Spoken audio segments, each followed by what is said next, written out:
Hello, I'm Matthew Malcolm with California Ag Network, reporting to you here with Stacy Henderson from Terpstra Henderson, an attorney who deals a lot with farmers.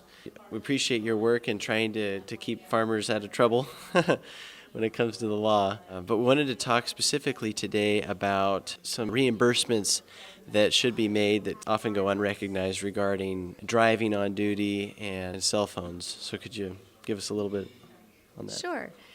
So in this day and age, employees are always on their cell phones, and we rely on those cell phones to communicate with our employees quite a bit.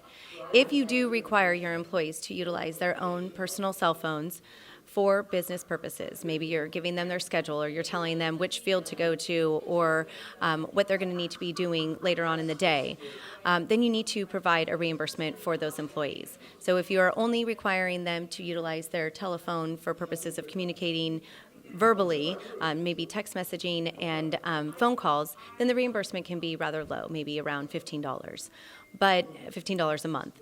But if you require them to use data, so you require them to respond to emails or get on the internet or anything like that, then the reimbursement rate should be a little bit higher than that to make sure that you are properly compensating them for the amount that they're spending for you.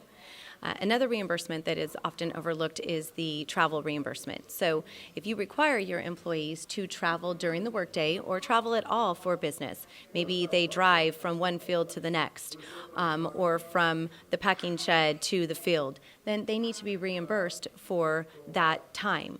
Not only do they need to be paid because they're working, they need to be reimbursed. So the IRS sets a mileage reimbursement rate. Currently that is 58 cents, and that is the amount that needs to be paid per mile for the miles that employees drive while on duty. So you want to make sure that you reimburse your employees for all of the things that, all of the expenditures that they make for your benefit, and if you don't, then unfortunately they would be able to sue you for that. So let's try to avoid it. Yeah, certainly. Well, thanks for your advice on that. Read more about it in our agricultural publications, Pacific Nut Producer, American Vineyard, Vegetables West, California Fresh Fruit, and California Dairy magazines.